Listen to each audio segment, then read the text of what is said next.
Hello friends, எப்படி இருக்கீங்க? Welcome to Karthik show. இப்போது நிறைய பேர் வந்து ஏஐ ஆப்ஸ் பில்ட் பண்ணுறாங்க. ஆனால் நிறைய பேருக்கு இருக்கிற குழப்பம் வந்து எந்த மாதிரி யூஸ் கேஸுக்கு எந்த ஏஐ ஃப்ரேம் ஒர்க் பயன்படுத்துறது அப்படிங்கிறதான். சொல்லப்போனால் நிறைய பேர் வந்து அதில் தவறுகளும் செய்கிறாங்க. அந்த தவறுங்கிறது வந்து ஃபஸ்ட்டு எடுத்துன்னு உங்களுக்கு தெரியாது. ஒன்ஸ் நீங்கள் உங்களோட ஆப்பை வந்து ஸ்கேல் பண்ணணும், டவுன் த லைன் நிறைய யூசர்ஸ் ஆட் ஆகிறாங்கும் போது அந்த இடத்துல உங்களோட ஆப் வந்து அடி வாங்கும், நீங்கள் சரியான ஃப்ரேம் ஒர்க்கை சூஸ் பண்ணலைன்னா. ஸோ இந்த வீடியோவில் நம்ம வந்து சிம்பிளாக ஒரு 4 யூஸ் கேஸ் வச்சு அந்த 4 யூஸ் கேஸ்க்கு வந்து எந்த மாதிரியான ஃப்ரேம் ஒர்க்கில் பயன்படுத்தலாம் அப்படிங்கிறத பற்றி பார்க்கலாம். இது வந்து உங்களுக்கு கண்டிப்பாக யூஸ்ஃபுல்லாக இருக்கும்னு நினைக்கிறேன். ஸோ வீடியோ முழுசாக பாருங்கள். இந்த வீடியோ முடிவில் உங்களுக்கு எந்த ஃப்ரேம் ஒர்க் வந்து உங்களோட யூஸ் கேஸுக்கு சரியாக இருக்கும் அப்படிங்கிறது உங்களுக்கு புரிய வரும். வீடியோக்குள்ள போகலாம். Stay tuned.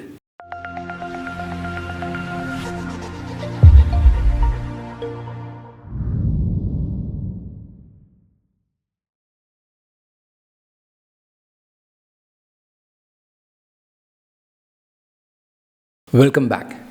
இப்போ நிறைய பேருக்கு இருக்கிற ப்ராப்ளம் வந்து too many choices of framework இருக்குது. LangChain, LangGraph, CrewAI, AutoGen, LlamaIndex, இந்த மாதிரி நிறையா சொல்லிகிட்டே போகலாம். இதில் ஏதோ ஒன்று நம்ம ரேண்டமாக நம்மளோட ஏஐ ஆப்புக்கு நம்ம சூஸ் பண்ணிவிட்டு அதை வச்சு நம்ம ஆப் பில்ட் பண்ணிட்டோம்னா ஃபஸ்ட் டைம் எல்லாம் சூப்பராக இருக்கும், நம்ம முன்னாடியே சொன்ன மாதிரி. ஆனால் டவுன் த லைன் உங்கள் ஆப் ஸ்கேல் ஆகும்போதும் யூசர் பேஸ் அதிகமாகும் போதும் நீங்கள் ஆப்பை வந்து இன்னும் என்டர்பிரைஸ் லெவலில் எக்ஸ்பேண்ட் பண்ணுங்கிற போதும் இதில் பிரச்சனைகள் ஏற்படலாம், சரியான ஃப்ரேம் ஒர்க்கை சூஸ் பண்ணலைன்னா. சரி, straight to the point. First use case என்ன அப்படிங்கிறத பார்த்தலாம். சிம்பிளான ஒரு ஏஐ chatbot, ஒரு QA சிஸ்டம், இல்லை ஒரு பேசிக் ஆட்டோமேஷன். சிம்பிளாக சொல்லணும், நீங்கள் ஒரு இன்புட் கொடுக்குறீங்க, அதை வந்து ப்ராசஸ் பண்ணி ஒரு அவுட்புட் வருது. இந்த மாதிரி லீனியரான ஒரு பாத் சூஸ் பண்ணுற மாதிரி உங்கள் யூஸ் கேஸ் இருந்ததுன்னா LangChain நீங்கள் சூஸ் பண்ணுறது நல்லது. ஆனால் நிறைய பேர் பண்ணுற மிஸ்டேக் என்னென்னா, டைரெக்டாக காம்ப்ளெக்ஸான ஒரு ஃப்ரேம் ஒர்க்கு சூஸ் பண்ணிவிட்டு சிம்பிளான யூஸ் கேஸ்க்கு அதை பண்ணுறதுனால தேவையில்லாத பேர்டன் ஏற்படும். ஸோ இந்த மாதிரி யூஸ் கேஸ் வந்து சிம்பிளானதாக இருந்ததுன்னா LangChain வந்து நீங்கள் கண்ணை மூடிட்டு சூஸ் பண்ணலாம். சரி, ஒரு படி மேலே போய் ஒருவேளை உங்களோட யூஸ் கேஸில் மல்டிபிள் ஸ்டெப்ஸ் இருக்குது, லாஜிக் நீங்கள் ஹேண்டில் பண்ணணும், அதாவது கண்டிஷனல் லாஜிக் ஹேண்டில் பண்ணணும், டெசிஷன் மேக்கிங் அந்த மாதிரி இருக்குங்கிற பட்சத்தில் உங்களோட வந்து லீனியர் பாத்து இருந்து ஒரு ஒர்க் ஃப்ளோ மாதிரி மாறிடும். அதாவது இப்போ ஒன்று ட்ரை பண்ணி பாரு, இந்த ட்ரை பண்ணி ஆன்சர் கிடைக்கலன்னா அது வந்து மறுபடியும் ரீட்ரை பண்ணு அப்படின்னு சொல்கிறது, இல்லை இந்த தவறாச்சுன்னா இன்னொரு பாத்தை சூஸ் பண்ணுன்னு சொல்கிறது, இந்த மாதிரி கொண்டு போகிற மாதிரி விஷயங்கள் இருந்ததுன்னா உங்கள் யூஸ் கேஸில் நீங்கள் LangGraph சூஸ் பண்ணுறது நல்லது. LangGraph அப்படிங்கிற பார்த்தீங்கன்னா நோட்ஸ் இருக்கும், அது ஆக்சுவலாக பார்த்தீங்கன்னா டெசிஷன்ஸு, லூப்ஸ், இந்த மாதிரியெல்லாம் வந்து ஹேண்டில் பண்ணுறதுக்கு ஒரு விஷுவலாக ஒரு கிராஃபிக்கல் ரெப்ரசன்டேஷன் மாதிரி உங்களோட யூஸ் கேஸை கொண்டு போய் அதை இம்ப்ளிமெண்ட் பண்ணுறதுக்கு வந்து LangGraph வந்து ரொம்ப யூஸ்ஃபுல்லாக இருக்கும். சரி, இப்போ இமேஜின் பண்ணி பாருங்கள். 3வது யூஸ் கேஸ், ஒருவேளை உங்கள் தேவைக்கு மல்டி ஏஜென்ட் சிஸ்டமை பில்ட் பண்ணணும் அப்படிங்கிற பட்சத்தில், அதாவது ஒரு ஏஐ ஏஜென்ட் மட்டும் இல்லாமல் மல்டிபிள் ஏஐ ஏஜென்ட் வேலை செய்யணும், ஒருங்கிணைந்து டீமாக வேலை செய்யணும்.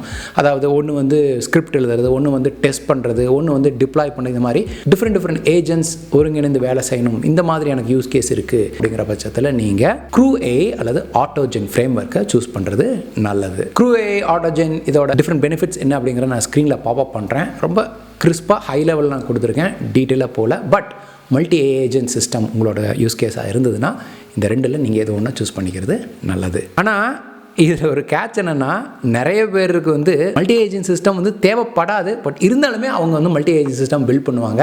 ஸோ அதை வந்து உங்கள் யூஸ் கேஸ்க்கு ரொம்ப அவசியமாக அப்படிங்கிறத ஒரு தடவைக்கு 2 தடவை யோசிச்சுட்டு அதுக்கப்புறம் மல்டி ஏஜென்ட் சிஸ்டம் பில்ட் பண்ண ஆரம்பிங்க. அடுத்தது 4வது use case, data heavy apps. அதாவது உங்களோட ஏஐ வந்து எக்கச்சக்கமான டேட்டாவை சர்ச் பண்ணணும், இல்லை ஒரு பிடிஎஃப் டாக்குமெண்ட்ஸை ரிசர்ச் பண்ணணும், இல்லை ஒரு டேட்டா பேஸில் போய் டேட்டாவுக்கு ஹேண்டில் பண்ணி அதை வச்சு நம்ம ரெஸ்பான்ஸ்லாம் கொடுக்கணும். இந்த மாதிரி டேட்டா ஹெவி யூஸ் கேஸஸ் இருந்ததுன்னா அதுலேயும் முக்கியமாக நீங்கள் வந்து ரிட்ரைவல் ஆக்மெண்டட் ஜென்ரேஷன் RAG வந்து உங்களோட சிஸ்டமில் பயன்படுத்துகிறீங்கிற பட்சத்தில் நீங்கள் LlamaIndex அப்படிங்கிற ஃப்ரேம் ஒர்க்கை பயன்படுத்துறது நல்லது. LlamaIndex அப்படிங்கிறது பார்த்தீங்கன்னா இது வந்து டேட்டா ஹெவி அப்ளிகேஷனுக்கு பேர் போனது.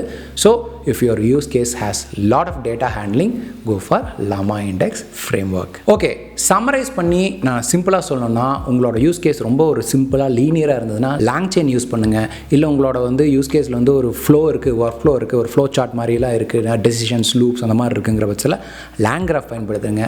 உங்களோட சிஸ்டம் வந்து மல்டி ஏஜென்ட்ஸ் பயன்படுத்துங்கிற பட்சத்தில் CrewAI அல்லது AutoGen பயன்படுத்துங்க. இல்லை என்னோட யூஸ் கேஸில் வந்து டேட்டா ஹெவி RAG அந்த மாதிரியே பயன்படுத்துங்கிற பட்சத்தில் நீங்கள் LlamaIndex LlamaIndex பயன்படுத்துங்க. அவ்வளோதான். சிம்பிளாக ஒரு 4 டிஃப்ரெண்ட் யூஸ் கேஸ்க்கு என்ன மாதிரி எல்லாம் ஃப்ரேம் ஒர்க் பயன்படுத்தலாம்னு நான் இதில் சொல்லியிருக்கேன். ஒருவேளை இந்த யூஸ் கேஸில் உங்களுக்கு தேவையான யூஸ் கேஸ் வந்து நான் கவர் பண்ணலைங்கிற பட்சத்தில் அது என்ன அப்படிங்கிறத கமெண்ட் பாக்ஸ் சொல்லுங்கள். கண்டிப்பாக நான் அதுக்கு ரெஸ்பாண்ட் பண்ணுறேன். இல்லைனாலும் நம்ம யூசர்ஸ் வந்து நிறைய பேர் வந்து டெக்னிக்கலி ஸ்ட்ராங்காக இருப்பாங்க, அவங்களும் உங்களுக்கு வந்து ரெஸ்பாண்ட் பண்ணி ஹெல்ப் பண்ணுவாங்க. வீடியோ முடிக்கிறதுக்கு முன்னாடி நம்ம ஏஐ டெவலப்பர்ஸ் பண்ணுற சில தவறுகளை வந்து நான் வந்து குறிப்பிட்டு சொல்லணும். ஏன்னா அதை வந்து நீங்கள் பண்ணக்கூடாது. முதல் விஷயம், ஒரு சிம்பிளான ஆப்பை ஓவர் இன்ஜினியரிங் பண்ணுறது, ரொம்ப காம்ப்ளிகேட் பண்ணுறது. ரெண்டாவது, எல்லாத்துக்குமே மல்டி ஏஜென்ட்ஸாக பயன்படுத்துறது. மூணாவது, நம்மளோட ஆப் வந்து நாளைக்கு பெருசாகும்போது எப்படி ஹேண்டில் பண்ணணும் அப்படிங்கிறத முன்னாடியே யோசிக்காமல் இருக்கிறது, அதாவது ஸ்கேலபிலிட்டி பற்றி யோசிக்காமல் இருக்கிறது. ஸோ இந்த மாதிரி சின்ன சின்ன விஷயங்களை நீங்கள் மிஸ் பண்ணும்போது உங்களோட ஏஐ ஆப்ஸ் வந்து டவுன் த லைன் வந்து பிரேக் ஆகலாம், சரியாக இயங்காமல் போகலாம். So just keep in mind, இந்த விஷயங்களை வந்து ஞாபகம் வச்சுட்டு நீங்கள் ஒரு ஏஐ ஆப்பை பில்ட் பண்ண ஆரம்பிங்க. தப்பான ஃப்ரேம் ஒர்க்கை சூஸ் பண்ணுறது வந்து நம்ம முன்னாடி சொன்ன மாதிரி ஆரம்பத்தில் தெரியாது. பட் டவுன் த லைன் உங்கள் ஆப் பெருசாகும் போது தான் நமக்கு அது வெளிச்சம். அப்போ வந்து it will be too late to change the method. So முன்னாடியே யோசிச்சு சரியான ஃப்ரேம் ஒர்க்கை சூஸ் பண்ணுங்கள். நான் கவர் பண்ண ஃப்ரேம் ஒர்க்கில் உங்களோட ஃபேவரட்டான ஃப்ரேம் ஒர்க் எதுன்னு சொல்லுங்கள். ஒருவேளை நான் சில விஷயங்கள் கவர் பண்ணலைன்னா அந்த ஃப்ரேம் ஒர்க் எது உங்களோட ஃபேவரட் அப்படிங்கிறதையும் கமெண்ட்ல சொல்லுங்கள். Let's discuss further and make this a engaging conversation. இன்னொரு நல்ல வீடியோ உங்களுக்கு மறுபடியும் பார்க்குறேன். இந்த வீடியோ உங்களுக்கு பிடிச்சா லைக் பண்ணுங்கள், வேறு யாருக்கும் சொல்லணும்னு வச்சுன்னா ஷேர் பண்ணுங்கள். இன்னும் இந்த மாதிரி நிறைய வீடியோ பார்க்கணும்னு நம்ம சேனலை சப்ஸ்கிரைப் பண்ணுங்கள். Then this Karthik signing off. Bye. நீங்கள் ஏஐ துறையில் வேலை செய்யணும், மெஷின் லேர்னிங் கற்றுக்கணும் அப்படிங்கிற ஆர்வலராக இருந்தாலோ, இல்லை வந்து ப்ரோக்ராமிங் துறைக்கு போகணும், ஆனால் எனக்கு ப்ரோக்ராமிங்கே தெரியல அப்படின்னு நீங்கள் நினைக்கிறவங்க இருந்தாலோ, உங்களுக்கு ஈஸியாக சுலபமாக கற்றுக்கொள்ளும் விதத்தில் இருக்கிற ஒரு ப்ரோக்ராமிங் லாங்குவேஜ் பார்த்திங்கன்னா பைத்தான் தான். மேலும் இந்த பைத்தான் வந்து மெஷின் லேர்னிங் மற்றும் ஆர்டிஃபிஷியல் இன்டெலிஜென்ஸ் செயல்படுத்துறதுக்கு பெரிதளவில் பயன்படுத்தப்படுது.